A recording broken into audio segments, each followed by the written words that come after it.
Hello students, welcome back in our online English lecture. Students, आत्तापर्यंत आपण जे topics बघितले 4.3 अराउंड द वर्ल्ड, हे जे इन 80 डेज, हे जे टॉपिक हा जो टॉपिक बघतोय त्या टॉपिकमध्ये आपण आत्तापर्यंत आपले 5th लेक्चर कंप्लीट झालेले आहे. आत्तापर्यंत जे आपण चॅप्टर 34 आधी सुरुवातीला आपण जे प्लॉट, सिनॉप्सिस, थीम वगैरे जे आपण बघत आहोत, त्यानंतर जे चॅप्टर स्टार्ट केलेले आहे 34पासून आपण चॅप्टर स्टार्ट करत आलेलो आहोत. आता आजचा जो आपला लेक्चरचा टॉपिक आहे तो चॅप्टर नंबर 37 आणि हा आता आपला लास्ट टॉपिक आहे या 4.3 या नॉवेलमधला around the world in 80 days.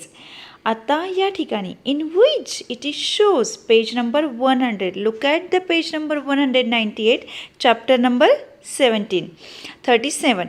Now in which it is shown that Phileas Fogg gained nothing by his tour around the world unless if were happiness. Yes, Phileas Fogg in a person. आता बघा, आत्तापर्यंत तुम्ही आपण जे chapter बघत आलेलो आहोत की ज्या पद्धतीने आत्तापर्यंत आता आपण around the world in 18 days हे जे बघत आहोत त्यामध्ये आपण जी प्रत्येक चॅप्टरमध्ये जी स्टोरी कवर करत आलेलो आहोत, प्रत्येक स्टोरी केअरफुली ऐकणं खूप गरजेचं आहे. कारण तुम्ही जे सुरुवातीचे पार्ट्स बघितले केअरफुली तर तुम्हाला आता लिंक लगेच लागेल की चॅप्टर नंबर 37मध्ये काय स्टोरी सांगितलेली आहे. बघा, आता या ठिकाणी around the world in 18 days म्हणजे 4.3 मधील हा जो चॅप्टर नंबर लास्ट चॅप्टर आहे, चॅप्टर नंबर 37. आता या चॅप्टरमध्ये लास्ट स्टोरी कवर करते आणि आज आपलं हे around the world in the 18 days हे कंप्लीट होणार आहे. आणि यानंतर तुम्ही जे नॉवेलवरती कशा प्रकारचे क्वेश्चन्स येत आहे, किती मार्क्ससाठी येत आहे, कशा प्रकारचे कॅरेक्टर्स, थीम्स किंवा एखादा इव्हेंट कसा विचारला जातो, ते क्वेश्चन्स तुम्ही जर थोडेसे प्रॅक्टिस केले तर तुम्हाला इझिली सोपं जाईल की आपण जे नॉवेलमध्ये बघितलं आहे त्याच पद्धतीने क्वेश्चन्स विचारले जातात. आता बघा, ह्याच्यामध्ये काय सांगितलं आहे, आत्तापर्यंत फिलियस फॉगचं जी रूट चालू आहे, ती जर्नी आहे, पूर्ण वर्ल्ड विश्वभ्रमंती जी आहे त्यामध्ये तो कुठपर्यंत आला, 80 दिवसामध्ये कंप्लीट होते की नाही, त्याची बेट जिंकतो की नाही. The reader will remember that at 5 minutes past 8 in the evening. आणि अशा पद्धतीने किती 5 minutes काय रिमेनिंग असतात.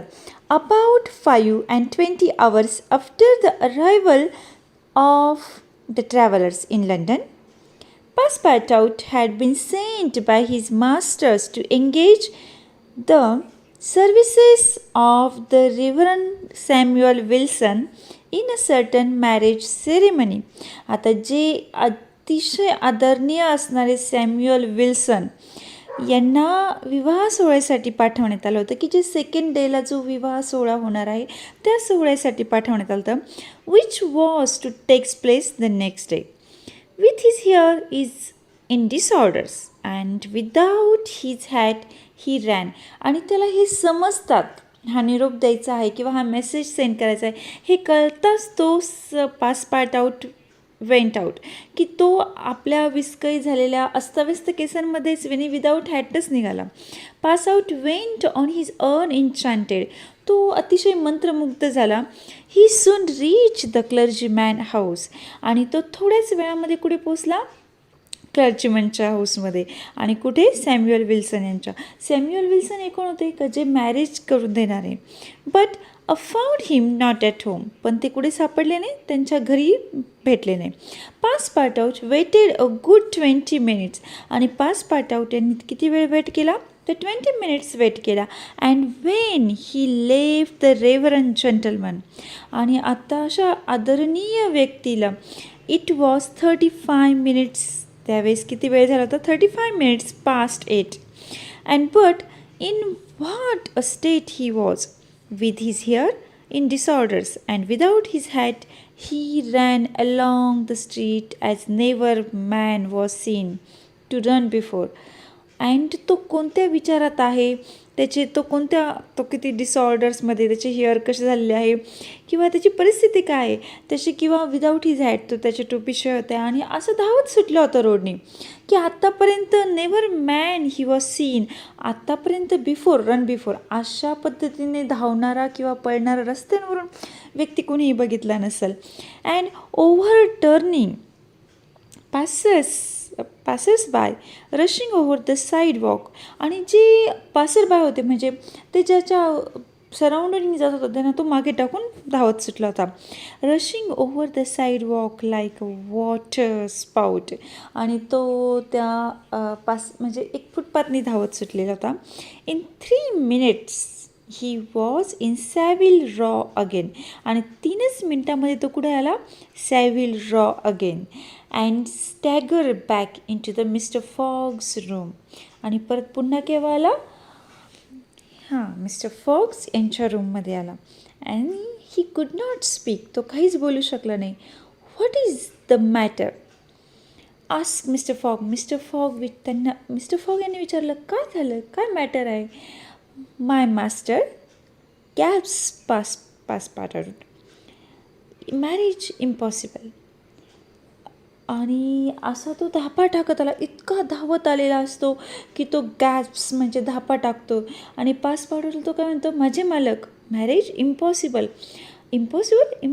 For tomorrow. व्हाय सो, तो म्हणतो का, उद्यासाठी अशक्य आहे. पण का, असे काय होऊ शकतं, बिकॉज टुमॉरो इज संडे. तर तो काय सांगतो, tomorrow is Sunday. Monday replied Mr fog. Mr फॉगने काय रिप्लाय केला, अरे नाही, तो सोमवार आहे. No, today is Saturday is impossible. तर ते काय सांगतात, सॅटर्डे तर अशक्य आहे. Yes cried passport. आणि पासपोर्ट होय असं ओरडत तो पासपोर्ट काय म्हणला की हो, नक्कीच सॅटर्डे आहे. You have made a mistake of 1 day. तुम्ही काय केलं आहे, एका दिवसाची मिस्टेक केली आहे. You have made a mistake of 1 day. वेळेच्या 24 तास अगोदर आपण इथे पोहोचलो. We arrived 24 hours ahead of time. आणि आत्ता फक्त 10 minutes रिमेनिंग आहे. But there are only 10 minutes left. फक्त 10च मिनिट रिमेनिंग आहे. Passport had seize his master by the collar and was dragging him along with the irrespirable force. आणि अतिशय ताकद लावून फोर्सफुली तो मालकाला काय करायला लागला, घेऊन चालला आहे. फिलिस फॉग दस अ किडनॅप विदाऊट. आता या ठिकाणी काय केलं आहे, dragging him along irresistible force म्हणजे जबरदस्तीने घेऊन चालला. Phileas Fogg thus kidnap without having time to think and left his house, jump into a cab, promise 100 pounds to the cabman, and having run over 2 dogs, the overturned 5 carriage. आणि त्यांनी एका टॅक्सीमध्ये ते बसले and just like as a kidnap. आणि त्या कॅबमॅनला त्यांनी 100 pound देण्याचे प्रॉमिस केले. आणि त्या सलूनमध्ये ते काय झाले, वेळेवर पोचले. And the clock carriage reached home. Reform क्लबमध्ये ते पोहोचले. And the clock indicated the quarters before 9 when he appeared the great saloon. आणि अशा पद्धतीने 15 minutes रिमेनिंग असतानाच त्या ठिकाणी ते पोहोचले. Phileas Fogg had accomplished the journey around the world in 18 days. आणि फिलिस फॉग यांनी जो 80 दिवसामध्ये जगभ्रमंती करण्याचा जो बेट लावली होती ते काय केलं होतं त्यांनी कंप्लीट केलेलं होतं. And Phileas Fogg had won his wager of 20,000 pounds. आणि अशा पद्धतीने 20,000 poundsची जी पैज होती त्यामध्ये ते जिंकले होते किंवा त्यांनी ती बाजी मारलेली होती. How was it that a man so exact and fastidious म्हणजे अतिशय हुशार आणि अतिशय वेळेला अचूक असणारी व्यक्ती कुड have made this error of a day. इतका अचूक असणारा व्यक्ती एक दिवसाची मिस्टेक कशी करू शकतो.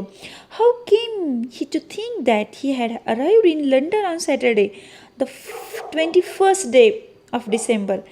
असा विचार का नाही आला की ते 21st डिसेंबरलाच त्या ठिकाणी आले होते सॅटर्डेमध्ये, when it was really Friday. आणि तो दिवस फ्रायडे होता.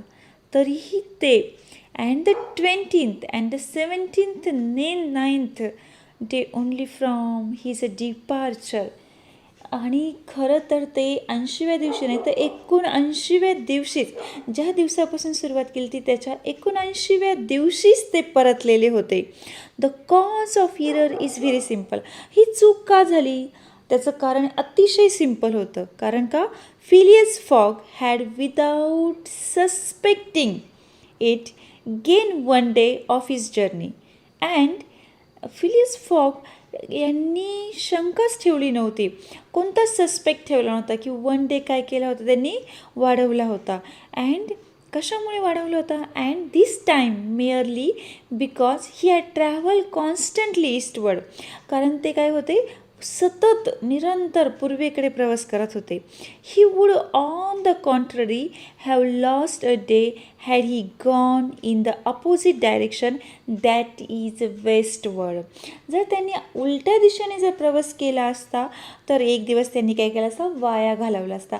पण त्यांनी पूर्वेकडे जो प्रवास केला त्यामुळे त्यांना एक दिवस एक्स्ट्रा मिळाला होता. In journeying eastward he had gone towards the sun, and the days therefore diminished for him as many times for minutes as he crossed a degree in this direction. आता journeying eastwards had gone towards the sun. आणि पूर्वेकडे प्रवास करत असताना ते कोणत्या दिशेने जात होते? सूर्याकडे. अँड द डेज देअरफॉर जसजसे ते जात होते डिमिनिश्ड फॉर हिम. आणि त्यावेळेस बऱ्याच वेळ काय त्यांचे मेनी टाइम्स 4 मिनिट्स 4 मिनिट्स काय होत होते क्रॉस डिग्रीज कमी होत गेले. आणि ॲटोमॅटिकली काय झालं ते 4 मिनटं त्यांचे कमी होत गेलेले होते. And there are 360 degrees on the circumference of the earth. आणि पृथ्वीचा जो सर्कम्फरन्स आहे तो 360 डिग्रीचा आहे. And these 360 degrees multiplied by 4 minutes. आणि 360ला मल्टिप्लाय 4 केलं तर गिव्ज प्रिसाइजली 24 आवर्स. बघा 360 डिग्रीला जर 4ने डिव्हाइड केलं गेलं तर 24 तास काय मिळतात एक्स्ट्रा मिळतात. And gives precisely. Now in other words, while the philosopher going eastward saw the sun pass the meridian 80 times, his friends, आता ज्या ठिकाणी मेरिडियन आहे त्यावेळेस त्यांनी ते 80 वेळेस पास होत गेलं होतं. His friends in London only saw it pass the meridian 79 times. Phileas Fogg यांनी 80 वेळा ते बघितलं होतं. ॲक्च्युली त्याचा जो मित्र आहे फिलियस फॉग यांचा 79 वेळेस ते बघितलं होतं. This is why the awaited him at the Reform Club on Saturday. म्हणूनच ते रिफॉर्म त्या ठिकाणी ते कधी पोचले होते सॅटर्डे. त्याच ठिकाणी ते सॅटर्डेलाच त्याची वेटिंग करत होते. And not Sunday as the mister fog thought. हा विचार मिस्टर फॉग केला. यांनी हा विचार केला असल्यामुळं ह्या सर्व गोष्टीमुळे ते काय करत होते शनिवारी वाट बघत होते रविवारी नाही. And pass part outs family famous family watch which had always kept London time would have betrayed in this fact if it had a mark the days as well as the hours and the minutes. अतिशय famous असणारं जे family किंवा ती family आहे आणि always kept in London, कायम लंडनची वेळ ठरलेली असती. आणि त्याच वेळेस त्यांना would have betrayed this fact. आणि ही जी गोष्ट आहे ती फसवून टाकली असती if it had mark the days as well as the hours and the minutes. आणि त्या पद्धतीने किंवा जर त्यामध्ये काय केलं असतं तास आणि मिनटं याचे काउंटिंग केलं असतं. तर Phileas Fogg then had won the 20,000 pounds. आणि अशा पद्धतीने फिलियस फॉग यांनी किती जिंकले होते 20,000 पाऊंड्स जिंकले होते. But as he had spent nearly 19,000 pound on the ways. आणि त्यांच्या ह्या जगभ्रमंतीमध्ये त्यांनी जवळजवळ किती खर्च केले होते? त्यांनी 20,000 पाऊंड जिंकले होते पण त्यांनी जवळजवळ 19,000 पाऊंड काय केले होते खर्च केले होते. And pecuniary gain was small. आणि मग त्यांना जे काही मिळालेलं होतं, जे इन्कम शिल्लक राहिला होता तो खूप कमी होता, खूप स्मॉल होता. And his object was however to be victorious. पण त्यांचा हेतू कोणता होता? विजयाचा होता, व्हिक्टोरियस होता. And not to win money. त्यांना पैसे जिंकणं इम्पॉर्टंट नव्हतं, त्यांना तर विजय मिळवणं इम्पॉर्टंट होतं. To be victorious. He divided the 1000 pounds that remained between the Passepartout and the unfortunate Fix. आणि त्यांना जे रिमेनिंग राहिले होते 1000 pounds जे शिल्लक राहिले होते ते त्यांनी काय केले? डिव्हाइड केले. कुणामध्ये? पास पार्ट आउट किंवा फिक्स यांच्यामध्ये त्यांनी काय केलं? ते डिव्हाइड करून टाकले, कारण फिक्सही त्यांच्या मार्गावर होता, त्याचेही मनी स्पेंड झाले असेल. A cherish no grudged. He deducted however from the Passepartout share cost the gas which had burn in his room for 1920 hours. आता फिलिस फॉग यांनी काय केलं? ती जी अमाऊंट होती for the sake of regularity, पास पार्ट आउटच्या 1920 की जेवढ्या वेळ तो गॅस चालू राहिला तेवढी पास आउटच्या वतीने त्यांनी त्याचा मोबदला भरून दिला होता. And now the page number 200, second paragraph. Look at the page number 200. That evening, Mr. Fogg, as tranquil and diplomatic as ever, said, "The aura is our marriage still agreeable to you?" आणि त्यावेळेस fog हे without emotion, म्हणजे कोणते emotions दाखवत नव्हते. And अशा वेळेस ते ऑर्डरला म्हणतात की तुला आपलं लग्न अजूनही मान्य आहे का? Mister Fogg replied she. ते मिस्टर फॉग यांना काय म्हणाली बघा त्यानंतर. It is for me to ask that question. You were हा क्वेश्चन मी विचारायला हवा. यू वेअर ड्यून but now you are rich again. आणि तुम्ही खूप उद्ध्वस्त होणार होते किंवा खूप काही डबघाईला आले होते, पण आता तुम्ही परत काय झाले? But now you are rich again. पण तुम्ही आता पुन्हा रिच झाले. Pardon me madam, my fortune. मला माफ करा मॅडम, मी तुमच्यासोबत I belongs to you. If you had not suggested one marriage my servant would not have gone the reverend Samuel Wilson's. I should not have been apprised of my error. आणि जर तुम्ही मला लग्नाची कल्पना सुचवली नसती तर त्यांचा जो पास पार्ट आउट आहे तो सॅम्युअल विल्सनकडे गेला नसता. आणि सॅम्युअल विल्सनकडे जर गेला नसता तर काय झालं नसतं? I should not have been apprised. मला माझी चूक समजली नसती. जो माझा इरर आहे 1 डेचा 24 hours मला एक्स्ट्रा मिळाले हे माझ्या लक्षात आलं नसतं आणि मी ही बेट जिंकलोही नसतो, म्हणजे माझ्या लक्षातही आलं नसतं. Dear mister Fogg said the young woman. आणि अशा पद्धतीने ती डिअर मिस्टर फॉग असं म्हणते. अँड डिअर ऑर्डर replied Phileas Fogg. It needed not be said that the marriage took place 48 hours after and that Passepartout glowing and dazzling gave the breach away.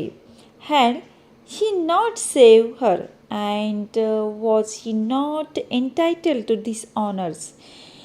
आणि अशा पद्धतीने ती जी सूटचिठ्ठी किंवा ज्या पद्धतीने ते वधू किंवा ज्या पद्धतीने ते मॅरेज झालं होतं 48 hours त्यांनी तिला वाचवलंच नाही, तर त्या पद्धतीने तिचे मॅरेजही केलं. The next day as soon as it was light pass part out wrapped vigorously at his masters door. Mister fog. आता दुसऱ्या दिवशी काय झालं बघा. पास पार्ट आउट अतिशय सकाळ झालेली होती, दिवस उगवलेला होता, नवीन दिवसाची सुरुवात झालेली होती. आणि पास पार्ट आउट हा मालकाच्या दारात जाऊन काय म्हणायला लागला? Mister fog open it. काय म्हणू लागला? Open it and ask what's matter pass part out. आणि विचारतो की what is the matters pass part out. काय अडचण आहे का? काय प्रॉब्लेम झाला? What is sir Y have just this instant found out. की ते म्हणतात की काय हॅपन झालं, हे कसं होऊ शकतं? What is sir I have just this instant found out. मला आत्ताच झटपट सापडलं आहे. त्यानंतर फॉग काय म्हणतात? What that we might. नेमकं काय सापडलं? That we might have made the tour of the world in only 78 days. आपण जो जगभ्रमंती केली आहे ती फक्त 78 दिवसामध्ये 78 डेजमध्येच कंप्लीट केली. No doubt mister, no doubt return mister fog. Mister Fog याला काही डाऊट नाही. By not crossing India, Bharat ओलांडून आपण पुन्हा आलो. But if I had not cross India, जर मी इंडिया क्रॉस केलं नसतं, I should not have save ऑर्डर, तर मी काय करू शकलो नसतो, ऑर्डरला वाचू शकलो नसतो. She would not have been my wife, आणि तर ती काय झाली नसती, माय वाईफ झाली नसती, म्हणजे माझी वाईफ झाली नसती. And mister Fog quietly shut the door, आणि मिस्टर फॉगने काय केलं, हळुवारपणे क्वाइटली दरवाजा बंद केला. Phileas Fog had won his wager, त्यांनी जी पेस जिंकली होती, ती जी बेट जिंकली होती. And had made his journey around the world in 80 days, आणि जे टार्गेट होतं 80 दिवसामध्ये जगभ्रमंती करायचं, ते त्यांनी पूर्ण केलं होतं आणि ते खूप सॅटिस्फाईड होते. To do this he had employed every means conveyance, steamer, railways, carriage, ॲचेस, ट्रेडिंग वेसल्स, स्लेजेस, एलिफंट्स, आणि हे सगळं करण्यासाठी कशा पद्धतीने स्टीमर्स, रेल्वे म्हणजे व्यापार, वाहिन्या, गाड्या, हत्ती, प्रत्येक साधनाचा त्यांनी काय केला होता, यूज केला होता. The eccentric gentleman had throughout the display all his marvelous qualities of coolness and exactitude. आता इसेंट्रिक म्हणजे अतिशय विलक्षण असं जेंटलमॅन किंवा हुशार अशी व्यक्ती आहे. त्यांची जी गुण आहे ती कोणते आहे, शीतलता, किंवा मार्वलस क्वालिटीज आहे त्यांच्यामध्ये, कूलनेस आहे, किंवा एक्झॅक्टिट्यूड म्हणजे अतिशय अचूकता, शीतलता, अशा गोष्टी त्याच्याकडे होत्या. बट व्हॉट देन, पण नंतर काय, what had he really gain by all his trouble, पण एवढं सगळ्या त्रासातून खरोखर काय कमावलं. What had he brought back from this long and very journey, इतक्या लांब जगभ्रमंतीचा प्रवास, किती ट्रबल्स किंवा किती ऑब्स्टॅकल्स आले, मग याच्यातून काय मिळवलं, तर काहीच नाही मिळवलं. Nothing say you, perhaps so, nothing but a charming woman, दुसरं काहीच नाही कमवलं, किंवा एक चार्मिंग वुमन म्हणजे एक अतिशय सुंदर असणारी ऑडा, who, strange as it may appear, made him the happiest of men, a truly would.